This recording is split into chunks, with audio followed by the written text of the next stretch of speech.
Well, hello and welcome to today's panel discussion on the framework for adoption and implementation of AI technologies in the healthcare setting. I'm Carol Flagg of Answers Media Network and glad to have you on board for what will surely be a fascinating conversation. That's my best Mr. Spock I can do there. Today's event is sponsored by Sphere, the leading financial technology and software company trusted by the nation's largest healthcare systems.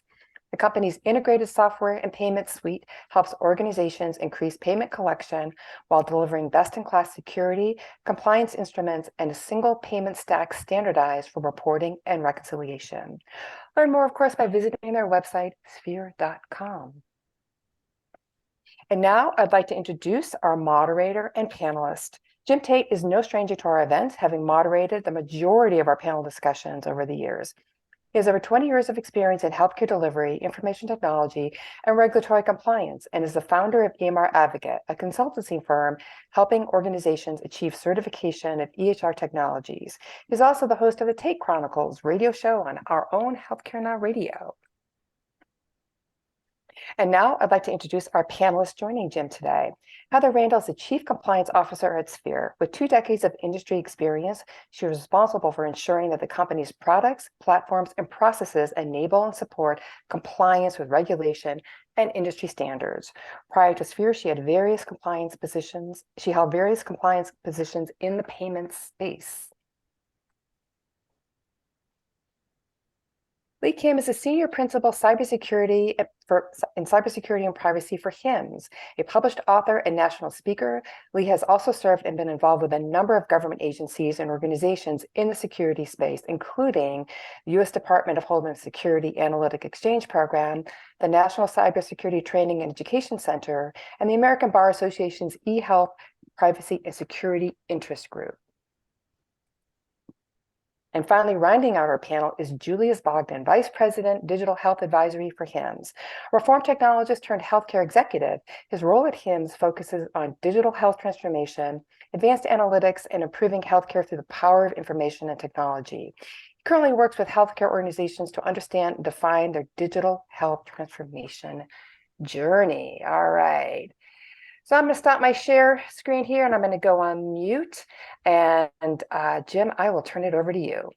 Great. Thanks so much, Carol. To our audience, you must have been under a rock the last 6 months if you haven't heard all the promises and warnings about artificial intelligence. AI or machine learning has been quietly developing for years, but it was not until the release of ChatGPT that it became a household word. It's time to take a dive, talk to the experts, and find out what is real in the world of AI and healthcare in particular. Julius, I'm going to kind of throw the tennis ball in your direction first. We hear a lot that they're AI. Can you give us a little background on that, what they are and what the difference is between them? Yeah, so there are lots of different types of AI. AI is an umbrella term. And all of the buzz lately has been around generative AI, which is a type, but there's also lots of different types of AI that are applicable in healthcare, things like machine learning, natural language processing, computer vision, reinforced learning, expert systems, robotics, chatbots. Those are all different types of AI that have applications and are being utilized in healthcare beyond just the generative AI like ChatGPT that we're hearing about. So those types of AI, machine learning in particular, form kind of the basis for a lot of the challenges that we can address with AI in healthcare. Things around diagnostics, right? Image analysis using AI to analyze X-rays, MRI, CT scans, digital pathology, and utilizing AI to not only analyze images, but all of the data that surrounds those images to give us a more complete picture. Things like treatment personalization, incorporating genomics and genomic data into our healthcare treatment protocols and things. Drug development. On the operations side of healthcare, there are things like resource allocation, resource management, and optimization that AI is really good at. Fraud detection, just like in other industries, is applicable in healthcare as well, along with opioid management. On the patient care side, there's with the advent of COVID, with the pandemic, it accelerated a lot of adoption of telehealth and telehealth technologies. AI can layer into that to help power chatbots and virtual assistants and other things within telemedicine to provide better care through those channels. Mental health, behavioral health. There's a lot of buzz and a lot of applications that are starting to come out that are AI enhanced for the treatment and benefit of mental health. Clinical research, that's a natural extension of where AI could really come in to analyze a lot of the data, to help with clinical trials, identify risk factors in populations for clinical trials, and even again tied to drug development, that whole continuum can be AI assisted. And then, in public health, the disease surveillance across the spectrum, across a particular region, a state, country. And then, health education and health promotion. These are all areas that AI can assist and has assisted in healthcare across the continuum. We have to expand the definition beyond just what's happening with ChatGPT and generative AI and look at all of these different types of artificial intelligence technologies. One thing I noticed, and I know Julius, you come to us from HIMSS, and Lee Kim comes to us from HIMSS, and at the most recent HIMSS Global Conference earlier this year, just walking around the exhibit floor, everybody who could claimed AI in their platform. And so obviously there are some very light versions of AI that are being used, so that for fear of missing out or just for marketing reasons. But beyond that, there obviously, and you described some of them, Julius, some very deep, powerful, a very potent level of AI that can really improve things other than just come up with a good diet plan for a patient. Which can be done just with ChatGPT, probably. So like EHRs are plugging those in. And so I kind of want to turn to both Heather and Lee a little bit and talk about the governance of AI landscape. I guess there was a giant meeting of, I don't know, maybe in the last month in Washington, D.C., where for a committee asking, do we need to do regulations? Do we need to put the brakes on? Those kind of issues. Heather and Lee, what are really the state of the, the monitoring of these algorithms, or any breaks at all on AI? That's, a lot of the fear you hear is people saying it's going to run amok. Is that an issue? Well, I think anytime we have these technological advances, we've seen this repeatedly, right? Especially over the last 50 years. Technology outpaces regulation. It always does. And so you always have a little bit of an instance where you're trying to put the toothpaste back in the tube, as it were. We have had a number of states starting to propose some regulations, some breaks. We've had a handful of government agencies issue guidance and frameworks around how we should govern AI. But I think from my perspective, it's important to say, okay, what is the technology that we want to use it for? What is the solution? What's the problem we're trying to solve? And how can we plug AI in? I think the challenge that we have is when we look at AI as the solution to everything. How can we be prudent about the way that we're adopting it? How can we ensure that just because we have the technology to do something doesn't always mean we should be doing it? So how can we take prudent, measured steps in the adoption of it, and sort of extrapolate from the privacy laws that already exist, the security laws that already exist, and then that way be more proactive in the way that we build our governance as organizations in terms of how we're using AI tools. And Lee, I guess, kind of follow up on that question I'll ask you, because you're our HIPAA expert on the screen. HIPAA came out certainly quite a number of years ago. But yet now we have AI. And so is protection for personal health records, is there a threat to that from AI? And I hear something called the AI Bill of Rights blueprint. What's that all about? Well, I wanted to unpack it just a bit and just take a step back and say that artificial intelligence in terms of the field and the technology and infrastructure built around it has been around for almost 75 years. It's nothing new, even though in terms of a marketplace term, perhaps it's a bit newer. In the 80s and 90s, we had expert systems primarily. From the 2000s, at least, we've had radiology systems leverage computer vision in order to analyze things within radiology images that the human naked eye cannot see at a much more accurate detail to help save patient lives, perhaps give them a bit of an early diagnosis or early warning in terms of what the patient may have.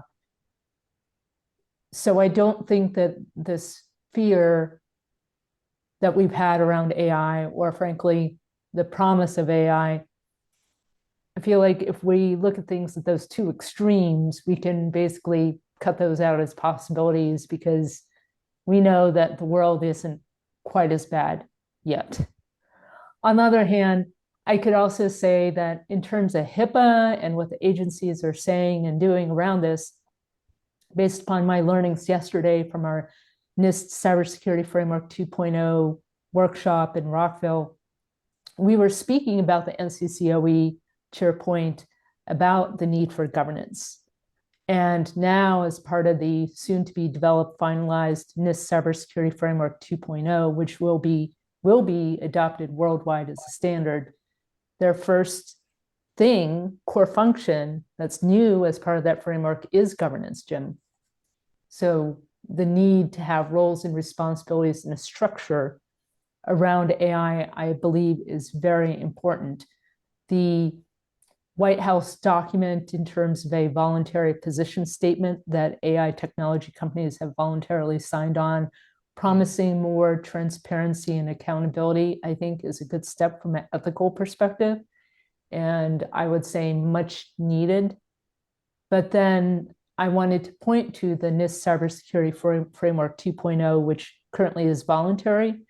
But the question is whether the cross-sector cybersecurity performance goals that was released over a year ago, that's currently voluntary, will essentially be adopted by regulators that regulate us, including here in healthcare and across other critical infrastructure, to make that mandatory, to ensure that things like governance is actually forced into our organizations. Is that necessary at this point?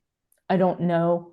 And frankly, in terms of this whole AI thing, I think that there's a need for us to get our house in order, frankly, in terms of how we govern our processes, our procedures, our policies, our technology, and heck, our data. Otherwise, we will be lost, because if we cannot manage information flow and business practices and finances now within our organizations, AI is essentially a supersonic rocket ship for us. So the speed at which healthcare and machines and technology and everything in between will move will vastly accelerate. We need to be ready. We need to be ready. There's something I've been thinking about and heard discussed quite a bit, and I'd really like to hear everybody's opinion on it. And that is the fact that in terms of AI in healthcare, in terms of patient treatment decisions, that even if AI is deeply involved, there should always be a human before any actions are taken. It seems like y'all are kind of nodding on that. Is that kind of a agreement out there? A consensus that AI itself should not be allowed to make decisions or take actions regarding treatment protocol? Julius, I'll let you answer that. Yeah, no, absolutely. So, in terms of thinking through all of the considerations for AI, there's a lot that are bubbling up to the surface now around fairness and bias. AI is still considered by many kind of a black box technology, and so the lack of transparency, both in the development and the actual utilization and implementation of AI, presents challenges. And then, privacy and data security, these are all things that need to be addressed and considered as part of that. And one of the ways to address at least the utilization of AI is to have that kind of man in the middle, so to speak, where you do have, as part of the feedback loop and part of the design and implementation, the clinical resources or the operational resources that do validate the output of the AI, for clinical decision making or for operational decision making, whatever, financial decision making. And we are not anywhere near at this point having AI automate that whole process end to end. There's not enough trust built into it. There's not enough evidence. There's not enough autonomy that we can grant AI at this point to take that on. What do you think about that, Heather? As far as patient treatment decisions? I completely agree. I think AI is there to supplement rather than supplant human judgment. To Julius's point, we have to be able to correct for implicit biases and things like that as a result from how the AI system was trained and things like that. What were their data sources and things of that nature? And I think we're a ways off from actually completely automating things like that. Again, it's to augment human judgment rather than supplant it. And I think as long as we recognize that and we treat it in that manner, then it's an excellent tool that can be used.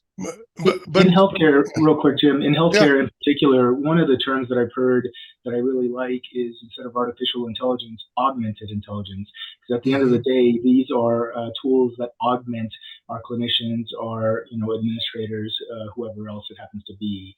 And so I kind of like that term, augmented intelligence, to kind of understand what the application should look like.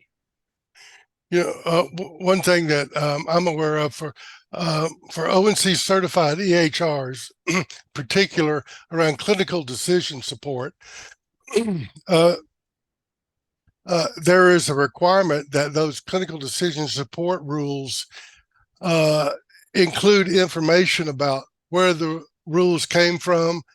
Did they come from a medical association? Did they come from a pharmaceutical company? What money was involved? Bibliographic references. And it's been referenced a couple of times already that AI in some ways is a black box or can be a black box. And there's no requirement or I haven't seen any. I'd love to know if there are any where the actual data sets that AI models are trained on are available for review or any kind of understanding. Has anybody seen anything at all about that?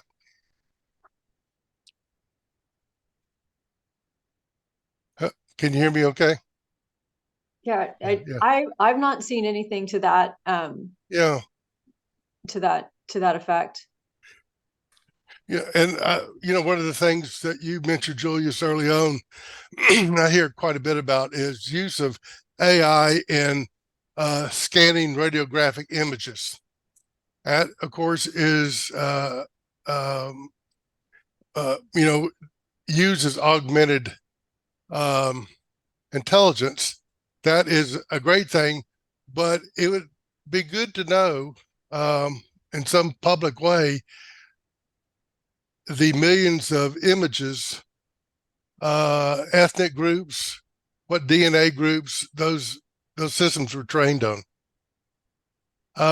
Now, Lee kind of mentioned earlier, and maybe you can explain a little bit this AI Bill of Rights blueprint. What type of governance is being attempted in that blueprint? AI Bill of Rights. I think, frankly, in terms of the AI Bill of Rights, we're looking to systems that are to be held transparent and accountable in terms of the algorithm, the specific steps that they do in terms of the kinds of information that's processed, and clearly in terms of equity to make sure that the results are equitable. But I simply have to ask, notwithstanding that company A, B, or C, I should say, is willing to attest that they abide by these things. The other question, of course, is this true? And I'm just afraid that we aren't pushing back enough. In 2016, when President Obama convened a wonderful full-day AI Frontiers conference with the latest and greatest thinkers on AI to talk about how do we develop this. And there was certainly the rhetoric of let's certainly ensure that AI is not a replacement, but an augmentation of what we do, who we are, etc. I think that was to be embraced and perhaps make it less scary. But I really do think that as healthcare stakeholders and consumers and ultimately patients, I just simply would like to throw out the idea to people that are out there that are consuming this technology at some level or another, that we have an economic choice to either buy into things that we understand or not. And unless and if there's significant economic pushback, yes, I think that these companies will get their way. And just as Turing had laid out in his seminal paper on artificial intelligence in 1950, even though it wasn't called that at the time, machines are very well capable of competing with us. And there are certainly those entities in the for-profit space that are interested in making money and competing against humans.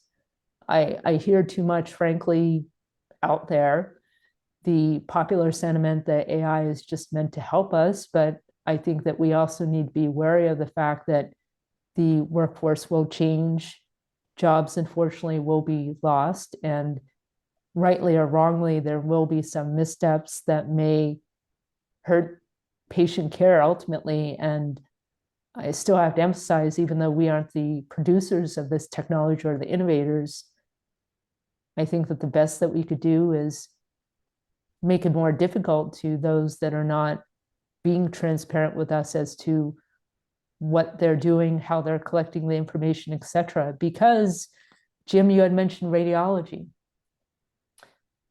I am obviously an Asian female person.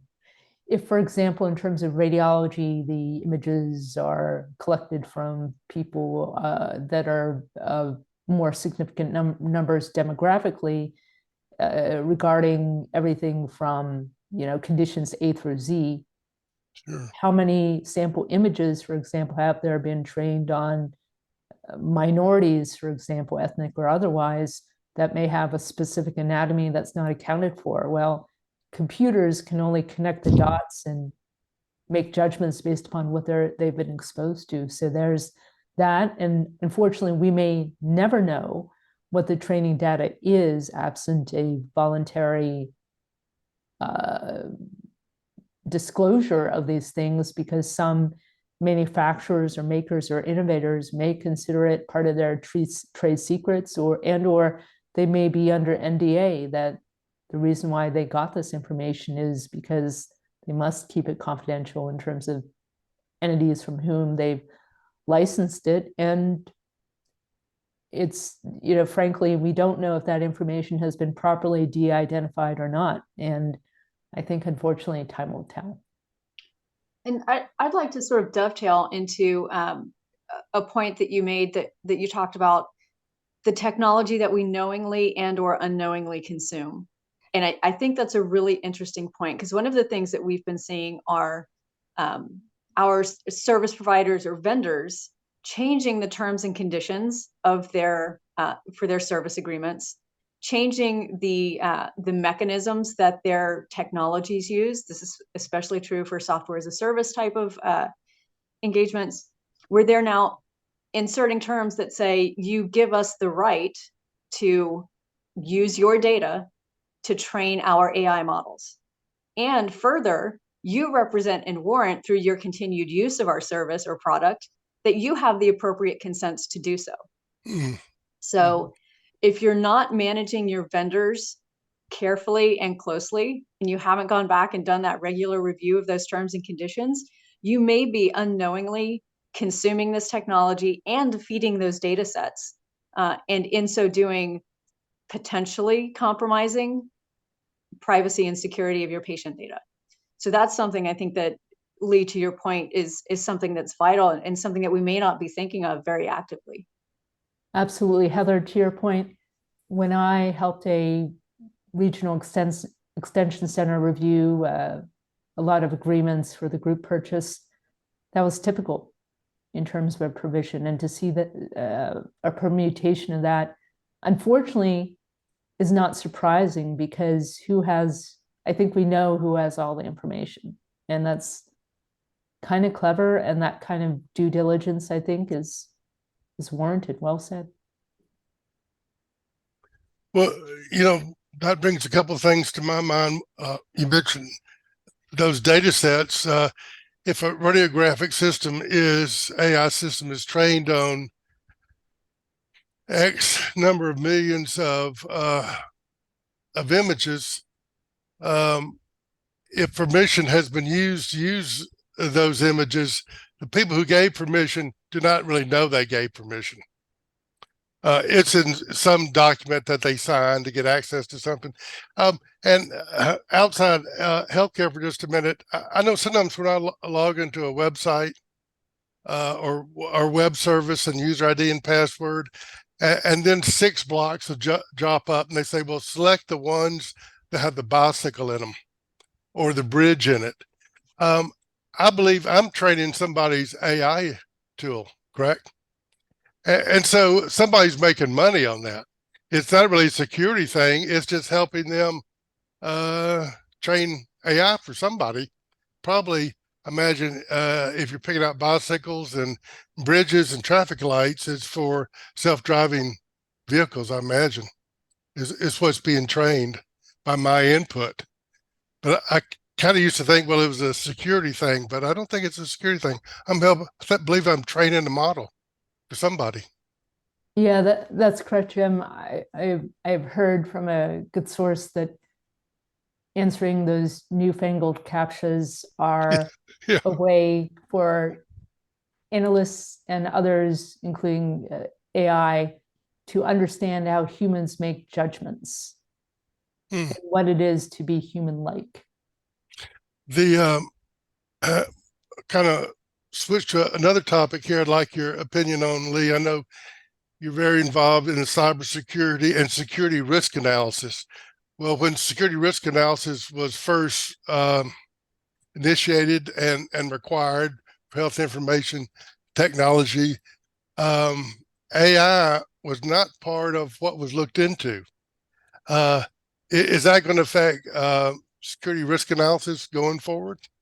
They're going to have to look at the AI components. I can't see how they can't do that, in the sense that when you assess and look at your risks, you first need to identify them.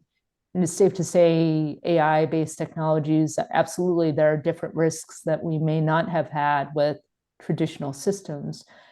And to that end, I would invite anyone that's listening here to take part in our webinar on a related note by the Office for Civil Rights at Health and Human Services. It is October 19th from 2 to 3 Eastern, hosted by HIMSS as a HIMSS cybersecurity community webinar benefit. We'll have Nick Easters from OCR speaking on various things related to recent enforcement actions to also these AI matters.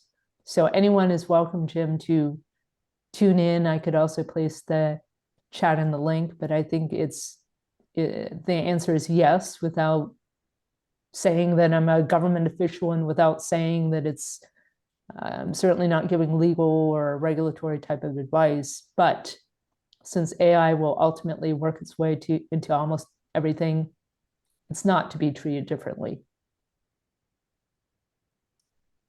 Julius, I've got a question for you. Is have you seen instances where AI is being used to attack healthcare systems for ransomware or Yeah, to so get data that can be sold? Or yeah, let's talk about AI and cybersecurity, because yeah, AI has huge impacts, both positively and negatively, in healthcare. So on the positive side, cybersecurity vendors have been incorporating AI for a number of years now to do things like anomaly detection, to do things like phishing detection, to automate incident responses, to use predictive analytics to build profiles to understand, to be more proactive about, future, attack vectors. It can, profile your data security. I mean, there's a whole host of positive things that AI can do on the cybersecurity front to protect health systems or systems in general. On the negative side, we are starting to see that, especially generative AI, has been able to enhance a lot of the capabilities around phishing or social engineering that weren't previously available. Those attack vectors have been there before, but now they've been, enhanced to a higher degree and have made them more successful. AI, just like it can detect a lot of these anomalies and threat vectors, can also generate these anomalies and threat vectors. And so it's always a cat and mouse game in cybersecurity, and AI it plays on both sides of that kind of equation. And so yes, we have seen a higher incidence of more specifically, higher incidence of kind of threat analysis and exploiting vulnerabilities, understanding and identifying those vulnerabilities and exploiting them a lot faster using AI than we have seen before. And again, we're starting to see some examples of enhanced phishing capabilities or social engineering capabilities that are AI powered. They're rudimentary at this point, but they're going to get more sophisticated. And, we just have to constantly be on guard for that and build tools to be able to combat that. Again, AI doesn't necessarily change the equation. It's still going to be cat and mouse, but it's a powerful tool on both sides. well, the excuse me, aspect of you kind of referred to it, but I'll call it the malicious use of AI. If and that's been one of the arguments that I've certainly heard in the U.S. that if we put too much of a regulatory stranglehold on AI development, the malicious users are not going to be bound by any of that. And so, as you say, I guess it's going to be for the foreseeable future a cat and mouse game. Absolutely. Regulatory bodies have to, take that into consideration. But the regulatory bodies are looking at it beyond just the security aspects of AI. They're looking at it, from a patient care perspective, from an ethical perspective, from a community benefit perspective, and so there has to be a balance. To your point, but cybersecurity criminals aren't bound by anything, so they're going Right. to use the latest and greatest technology to try to penetrate your systems. Period. In the U.S., not even necessarily in the healthcare domain, but in other domains where AI has been used, is there any regulatory governance at all? I'm not aware of any, but I'm gonna have to defer to Lee on that one. yeah, what do you think, Lee? Are there any regulatory governance There other is, than voluntary? Yeah. there is. It's mainly in the realm of things related to, for example, New York City as local law 144 related to the use of automated employment decision tools and ensuring that the systems before they are used, that they are audited by an auditor to ensure that they are reasonably free of bias when making decisions around candidates that are employable, eligible as candidates. And those have to be essentially attested to as such. So they were one of the first jurisdictions to have such a law.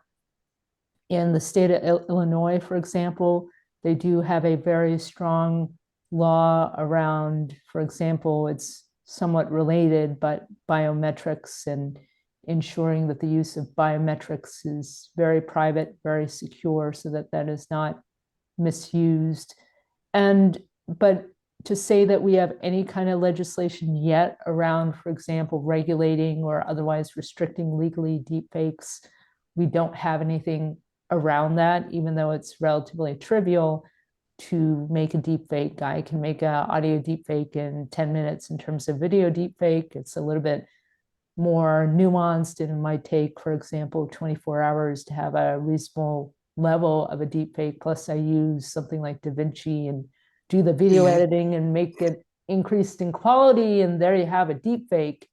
But the deepfakes are coming, and the Republic of China actually is one of the first countries to totally ban deepfakes, and also the unauthorized collection of personal data from their constituents in a manner such that it would be essentially involved in making a deepfake in terms of the misappropriation of an individual's likeness. There's that. We certainly have a lot of cases around deepfakes and the right of publicity, which I should add have succeeded in the United States. So in that sense, it's judge-made law. Courts have decisions and they interpret laws as technology changes and things of that sort. But that's essentially where we are. The European Union has drafted AI legislation that demands accountability and transparency regarding models, not only in terms of their operation, but also how they're trained and the methodology that's put into how it processes things, and even how these things were developed.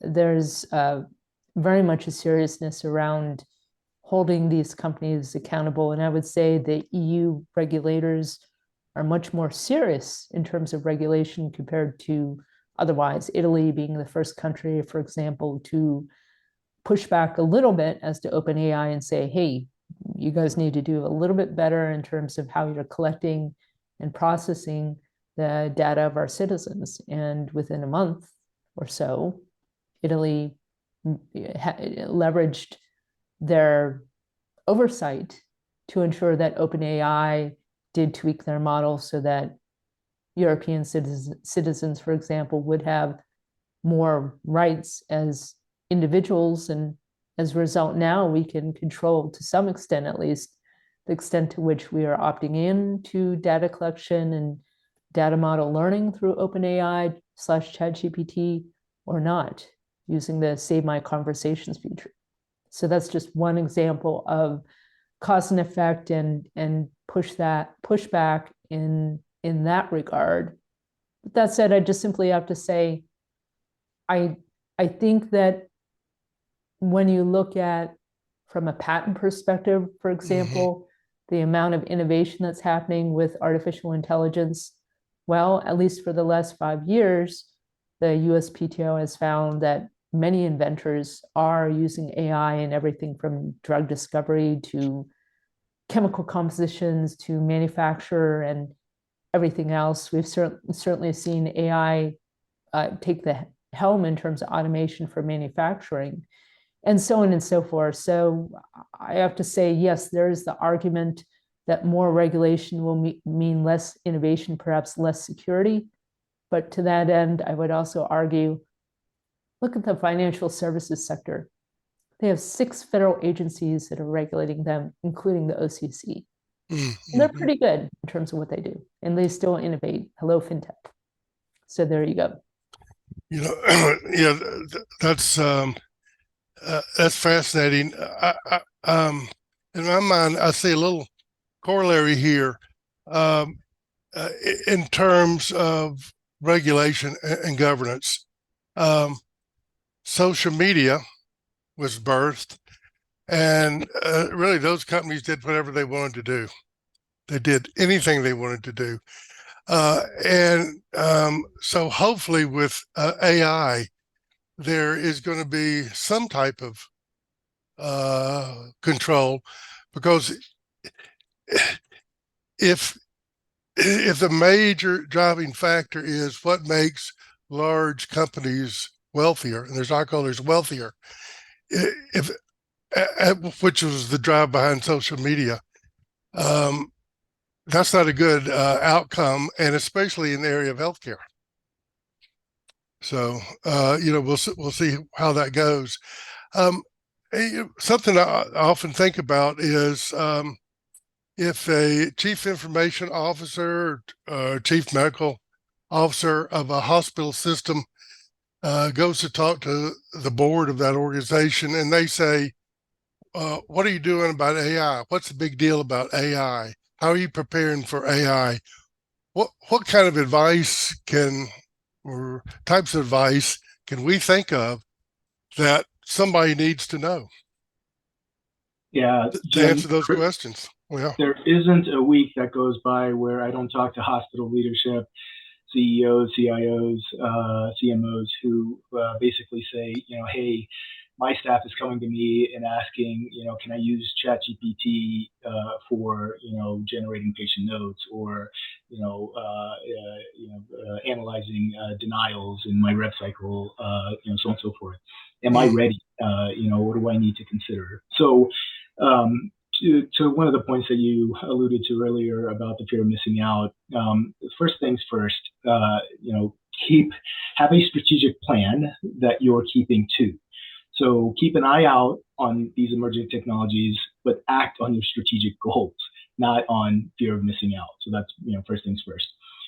Then, to kind of get situated with these new technologies, create some pilot programs. Identify the best use cases and the best technology for those use cases, and create some small scale pilot programs to understand the risks, the benefits, the outcomes, and then what it would take to then roll out to your organization. A lot of organizations in healthcare have had or have embarked on data governance and even some analytics governance programs. That's great. In this new world of AI that we're embarking on, we need AI governance as well. So you need to set up a AI governance committee, that incorporates things like, AI ethics, to understand bias and fairness, to put together a life cycle management. The AI is not a silver bullet. Any of these AI technologies are not silver bullets. These algorithms need to be maintained. They need to be monitored for performance and fit over time. They need, the heuristics and characteristics of the data that are being used to train these, need to be understood. So all of that needs governance, and that's why you need an AI governance organization. And a lot of more advanced healthcare organizations that have moved beyond some of the early, kind of regression-based algorithms that they implemented in the EMR have started initiating these AI governance committees. Keep an eye on regulatory compliance to make sure that you're staying abreast of what the FDA and CDC and others are doing and mandating in this. Create audit trails, part of the transparency that needs to surround AI. You need to have ways of understanding comprehensive records of data usage, algorithm changes, decision-making processes. This, really helps with that transparency and accountability. And then, as you're progressing, don't be afraid. I mean, there's lots of, industry activity, obviously, with AI. Collaborate with other organizations. We've seen lots of different collaborations led by, Mayo and Stanford and others around this space. Participate in one of those collaborations, or academic institutions, or, even vendors, to understand, the utilization, the application of AI, and how it can benefit you. And then, obviously from beyond the strategic aspect of it, there are the tactical elements of, doing, cost benefit analysis, right? I mean, at the end of the day, what are your success criteria for, implementing this AI? Are you meeting that success criteria with the cost benefit analysis and ethical assessment, impact and outcome assessment? These all need to be part of these programs in order to understand if you want to move forward with this or not. AI is not a silver bullet. It's not going to solve all of your challenges. And so you can't expect it to do that. And you can't jump onto the AI bandwagon for fear of missing out, because you're going to kind of spread yourself too thin and not really achieve your strategic goals, which is, after all, what you're trying to achieve. I think it was Hippocrates that said, first do no harm. So would it, and you talked about some pilot programs, excuse me, is it best to maybe do those pilot programs with back office scheduling, reimbursement, I don't know, things like that, as opposed to patient care decisions?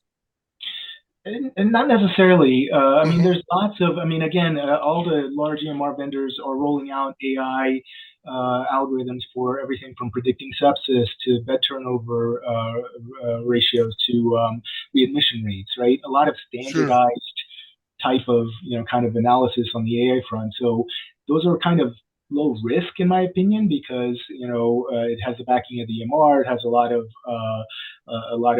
not to say that those are one size fits all solutions, but those might be some areas on the clinical side where you take a look at what is being done, and if it's applicable to your organization.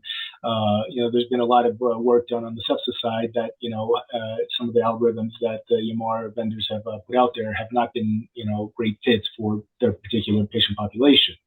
And so obviously, again, you don't want to just roll something out. You want to evaluate it to see if it's a fit for your organization.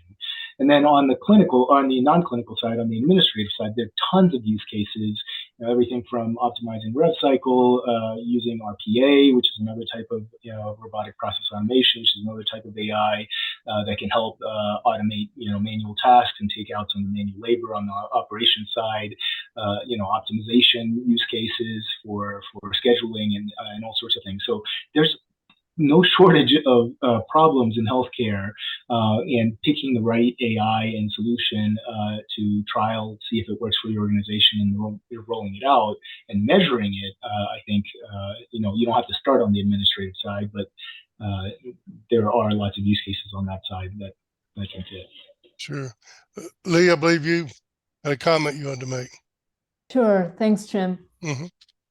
I think that when you ask the question about AI and answering to the board in terms of what the organization is doing, it's important to start from the business goals, the vision, the mission, because AI, much like privacy, security, all that stuff, in the ideal world, we have to ask, well, why are we concerned about AI to begin with? And I think that from a big picture perspective, it's because we want the organization to meet its mission and vision and business objectives with its 1, 3, 5-year plan, etc. Unless we have that, why are we chasing the ball? Is it because it's cool? Is it because it's just something to do? Is it because we're so wrapped up on the cycle of work and it's just what we do? I think I fear that oftentimes those of us in any sector of business, including healthcare, are so wrapped up in the working world that we don't necessarily take a step back and say, why am I doing this? Because we should also be wary of the distractors, even if the vendor solutions are out there, and even if it's with a great product or even a known product, there will be distractors out there that will want our money. Much like in the legal business, there will be legal solutions or other solutions where they're just simply designed, I shouldn't say simply, but it's definitely a money-getting thing, and whether or not you realize value or at least achieve what you want to achieve is yet another question. So I just wanted to urge a bit of caution when people are making these key strategic or tactical decisions, and say sometimes you do need to take this step back and see, okay, does this actually make sense? So there might be a need for a bit of surgical pause now and then to do a reeval of what's happening. Sure. Heather, any thoughts that you have about, I guess, maybe the desire for a systematic approach to the desire to use AI or to locate the real benefits in an organization? Yeah, I think to what's been said before is what is the objective? It's easy to go and chase after AI because that's what everybody's got right now. But when your board is asking you about it, again, to what Lee and Julius have both already said, is what's the objective? What is the problem you're trying to solve in adopting AI? And is it the right fit for what we're doing? So as I look at AI and how it's being adopted and what's the right way to adopt it, I look, as an organization, you've got a governance structure in place, right?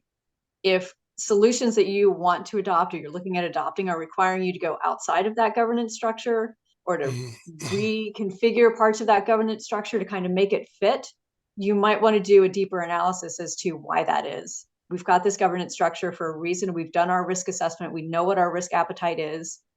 We know what our constraints are from a regulatory perspective, from a financial perspective. And we need to keep those in mind when we're evaluating AI. Now, sometimes when you get new technology, it does make sense to kind of reevaluate your governance structure, but it shouldn't require you to disassemble your governance structure. So that's certainly something to think about. And I would say, look, the use of AI we've talked about, it can be very useful in a variety of different arenas. So it's not a blanket no. It's a let's be careful, let's be prudent, let's be measured in the adoption, and let's understand the risk that we're taking on by adopting this new technology. And again, let's not turn the faucet on all at once, right? Let's turn it on a little bit, make sure we can handle that drip before we start expanding the use of it.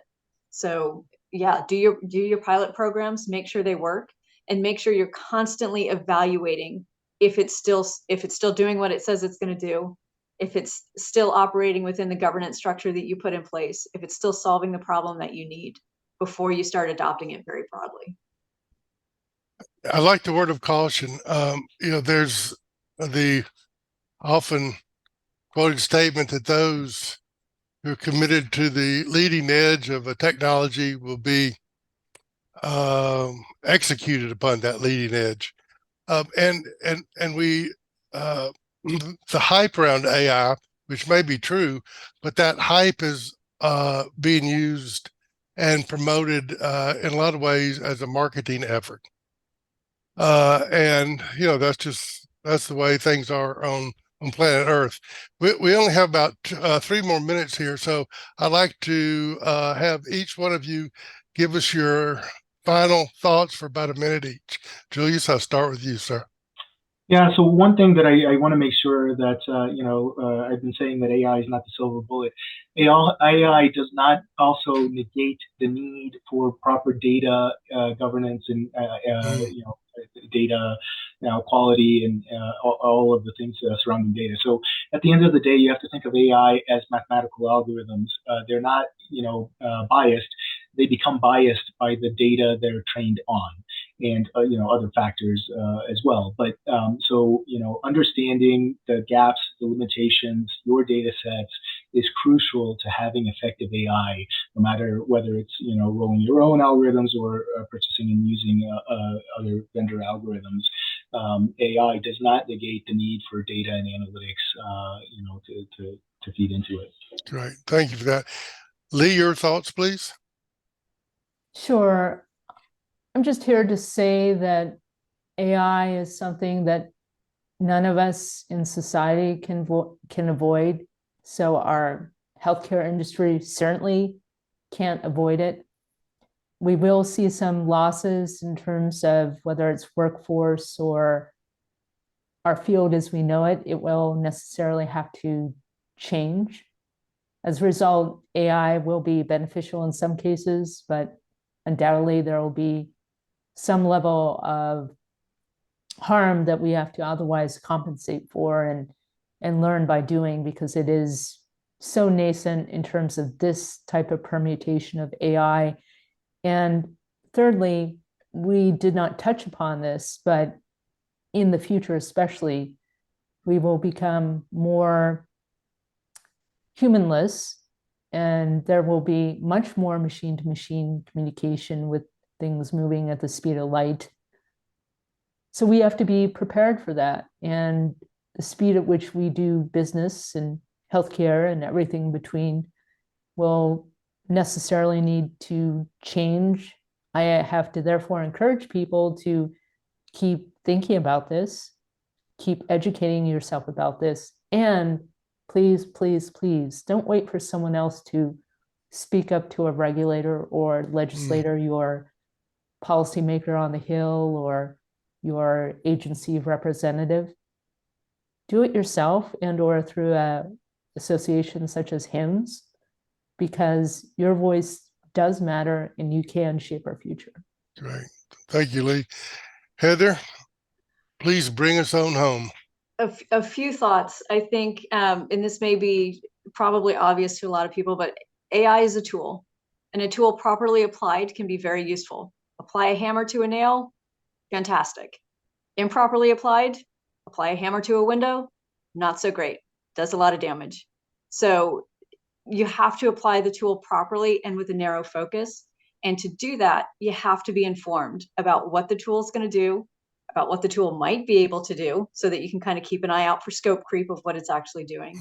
And you have to not compromise your security standards, your privacy standards, or your business objectives to make that tool work appropriately. So I would say informed use, informed consumption, and not compromising your risk appetite to make this tool work, because that's the cool thing in the market. Yeah, it is. Thank you, Heather. Carol, I'm going to turn it back over to you, please, ma'am. Yeah, right on time as usual. I just want to thank everybody for attending today's event. We will get a copy of the recording out to you. We will get that webinar link that Lee mentioned as well. Just want to thank Heather, Julius, Lee, Jim for a fascinating conversation. Really appreciate it. And I would imagine we might be talking about this again next year in Gathering. So, I bet. Yeah. So if I reach out to put a hold on your calendars, you know what it'll be about. Great. Thanks, everybody. Have a good Thank day. you. Thank you. Thanks so Thank you. much.